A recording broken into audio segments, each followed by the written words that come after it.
আজকে আমরা অনেক দিন পরে কোনো একটা বাসায় দাওয়াতে যাচ্ছি। আর সেই জন্য ছোটটাকে কিভাবে সাজাবো সেই ড্রেসটা আর কি পছন্দ করে রেখে দিচ্ছি। আর বড়টাকে আসলে রেডি করে দিয়েছি। এখন তো আমার ডাবল দায়িত্ব। মানে আগে শুধু তরিকে রেডি করার চিন্তা মাথায় ছিল। আর এখন কিন্তু সাথে আরেকজনও যোগ হয়েছে। এই জন্য দুজনকেই আগে থেকে রেডি করে দিতে হয়। এরপরে আমি রেডি হই। আর বাসা থেকে যখন বের হব তখন এত এলোমেলো লাগে আমার কাছে। কাছেই যায় আর দূরেই যায়, কেন জানি সব কিছু গোছ করে না রেখে যাওয়া পর্যন্ত আমার একদমই ভালো লাগে না। তো যাওয়ার আগে সব কিছু আর কি গুছিয়ে রেখে তারপরে এই যে এখানে এসে দেখলাম যে দুই ভাই বোনে বসে আছে, মাশাল্লাহ। দুটাকে রেডি করে দিয়ে বসে রেখেছিলাম। তো এই তো আমরা অলরেডি কিন্তু চলে এসেছি। আর এতক্ষণ ধরে বকবক করছি ঠিকই, কিন্তু কোথায় আমরা আসলাম এটাই কিন্তু আপনাদের সাথে শেয়ার করা হয়নি। আমরা আসলে মূলত এসেছি তরির বাপির হচ্ছে কলিগদের বাসায়। কলিগ আর মানে শুধু কলিগ বলে আসলেই ভুল হবে, ছোট ভাই বোন আর কি বলা চলে, কারণ এদের সাথে অল্প দিনের পরিচয় হলেও এত সুন্দর আন্তরিক সম্পর্ক আমাদের মধ্যে হয়েছে যা বলার মতো না। তো যাই হোক, ওরা কিন্তু এই বাসাতে নতুন উঠেছে। মানে আমরা যেখানে থাকি এই এলাকাতে আসলে ওরা প্রথমবারের মতো এসেছে চাকরির সুবাদে আর কি। তো নতুন একটা জায়গায় নতুন পরিবেশ, সব কিছু মানিয়ে গুছিয়ে অবশ্যই একটু সময়ের ব্যাপার। আর সব থেকে মজার বিষয় হচ্ছে ওরা কিন্তু নতুন সংসারও শুরু করেছে, মাসাল্লাহ। দেখে খুবই ভালো লাগছে, টনাটনি সংসার। আর এদের এই টনাটনি সংসার দেখে আমাদেরও সংসার জীবনে প্রথম কথা মনে পড়ে গেল।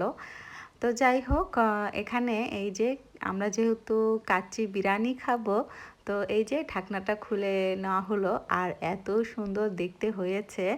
আর এটার যে একটা স্মেল বের হচ্ছিল যা বলার মতো না, খুবই মানে দেখেই লোভনীয় মনে হচ্ছে যে কখন খাওয়া যাবে। তোরের বাপি তো একদমই মানে তর হয়েছিল না যে খাবো, এরকম একটা ব্যাপার স্যাপার, মানে খুবই মজা করছিল সবাই মিলে। আর এই যে এখানে হচ্ছে সব কিছু আর কি ভালো করে মিক্স করে নেওয়া হচ্ছে। আর যেহেতু নতুন সংসার, তো আমরা সবাই মিলে আর কি নিচেই বসেছি খাওয়ার জন্য। আর খাবার যেটাই হোক না কেন সবাই মিলে যদি খাওয়া হয় তো সেটার স্বাদটা কেন যেন দ্বিগুণ বেড়ে যায়। মানে এতই আনন্দ লাগে, আনন্দর পাশাপাশি কিন্তু খাওয়া দাওয়া চলে। তো এই যে এখন দেওয়া শুরু করেছে, তো আমরা সবাই তো বসে আছি খাওয়ার জন্য। আর আজকের আকাশটাও অনেক মেঘলা মেঘলা, মনে হচ্ছে যে বৃষ্টি হবে। ওয়েদারও ঠান্ডা ছিল, খুবই ভালো লাগছিল। আর হচ্ছে আমি যেহেতু ছোট পিচিটাকে সাথে করে নিয়ে এসেছি, তো পিচ্চিটা মাশাল্লাহ ও কোনো রকমই বিরক্তি করছে না আমাকে। আর ওর জীবনেই প্রথমবারের মতো কোনো একটা বাসায় মানে দাওয়াতে এসেছে, যদিও খেতে পারবে না, কিন্তু ওর লাইফে তো প্রথম কোনো একটা বাসায় বেড়াতে আসলো। ব্যাপারটা আসলে খুবই ইন্টারেস্টিং। আর এই যে এখন আমার প্লেটটা দিলাম, আমার প্লেটে আসলে খাবার দেওয়া হচ্ছে। যেহেতু আমার পিচ্চিটা ঘুমিয়ে আছে, তো ভাবলাম যে আমি তাড়াতাড়ি খেয়ে নেই, কারণ ছোট বেবি থাকলে আসলে অনেক তাড়াহুড়া করে খাওয়া দাওয়া করতে হয়। তো অলরেডি সবাই খাওয়া শুরু করে দিয়েছে এই যে। আর এখানে এই যে তরির বাপি খাচ্ছে, আমিও শুরু করে দিয়েছি।